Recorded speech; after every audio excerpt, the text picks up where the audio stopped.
All right, here we go. Crazy stuff going on. Another video. Here we go. So, I want to talk about one of the, for me, one of the all-time greatest bands. One of my, if I had to put my top 5 bands, it would be the band we're talking about, Pungent Stench from Austria. Just so good. I mean, a lot of people look at the discography and like the early stuff better than the other. I like all of it, but of course I do like the early stuff most because that's what I first got into. But I just enjoy this band. It's just raw, dirty sound. God damn it. Son of a bitch. But they're just raw, stripped down approach, man. When I first heard them, so let's go back to, I guess it was 91. Yeah, that sounds about right. Because that's when Been Caught Buttering was released. And this was my introduction to the band. This is back, you get metal magazines and see ads. And I saw the cover of this.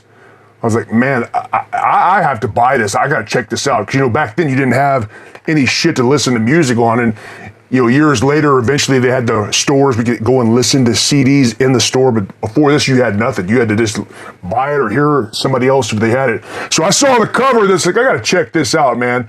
And so this goes back to, when you first hear a band, it really just strikes you. Like I've talked about in other videos, how when I first heard Bathory, the story, I first heard it Under the Sign, and it just blew me away. And the first time I heard Butter Something, it just brought a certain feeling to me. This band falls into that category too.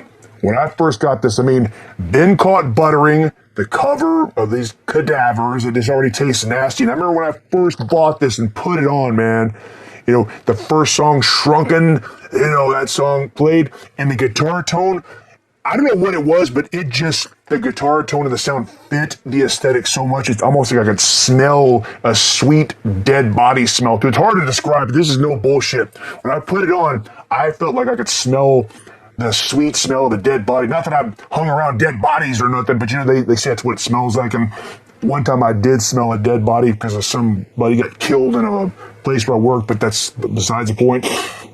But I could literally smell that. And this album just blew me away. It was just so stripped, raw, and the production, and it's just the simple stuff.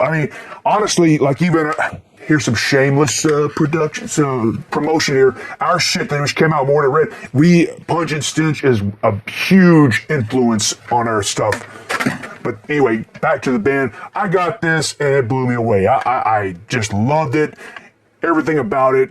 Had that death metal, even a little bit of punk mixed in, kind of, but it sounded, it's so good. I had to, even buy other versions of it. This is the original one when it came out, the Nuclear Blast. I wish I would have bought the fucking vinyl back then, but I just bought the tape because I wanted to play it in my goddamn car. And they had this reissue later. I bought this because it had some bonus tracks on there. Daddy Cruel and other stuff like that. Ballad of the Mangled Homeboys.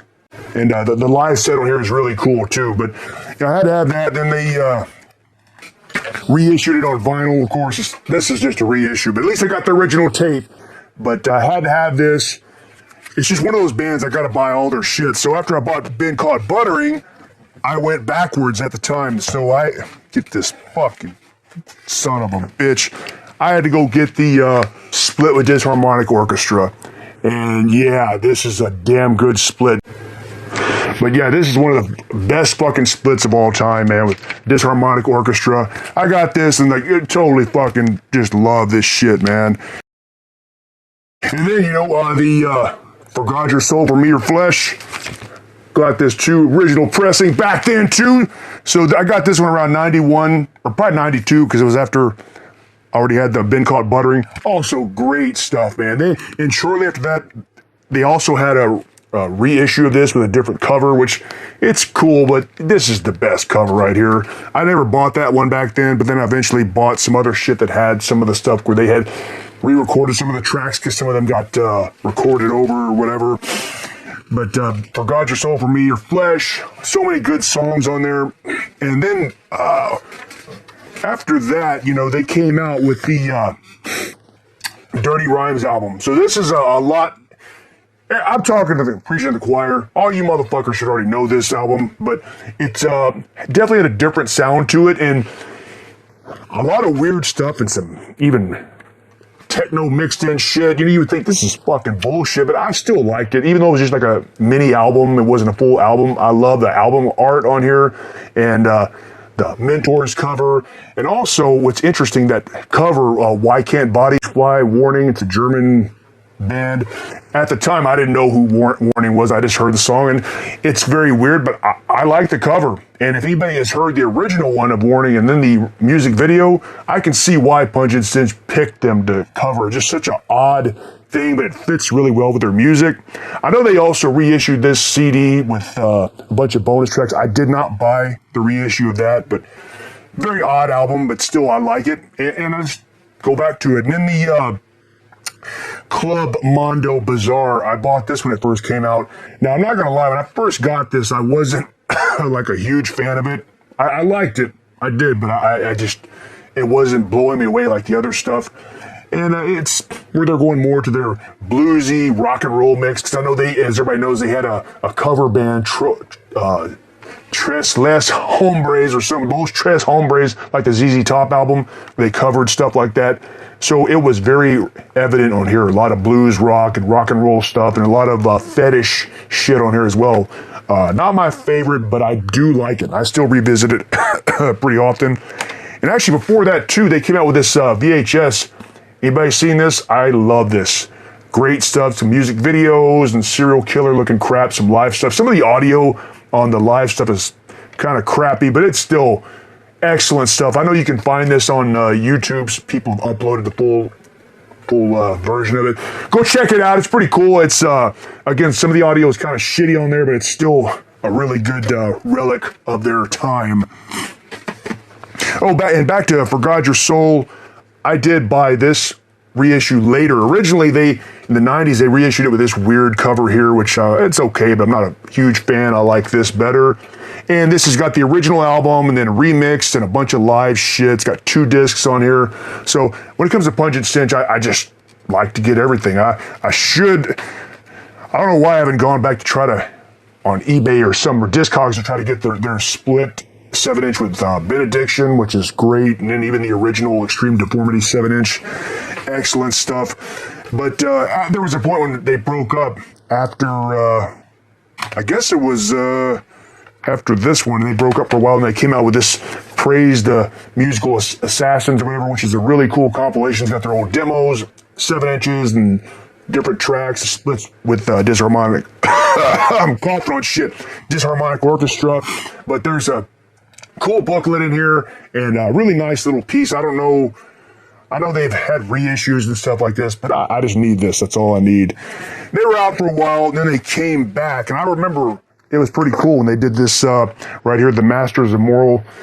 This album here, I remember seeing it on the cover of some metal magazines. I got the magazines, so I was pretty excited. This came out, and I liked it, but it's still, I did like it better than Club Mondo, but it still just didn't fit like the original stuff, but it still is a damn good album.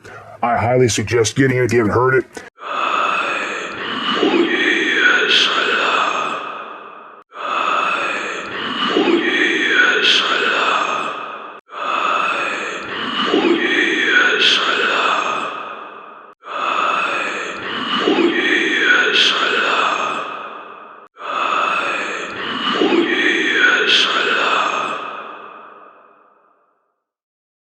Very nice. And then they came out with the Amputee album, all about people, motherfuckers, the amputated shit.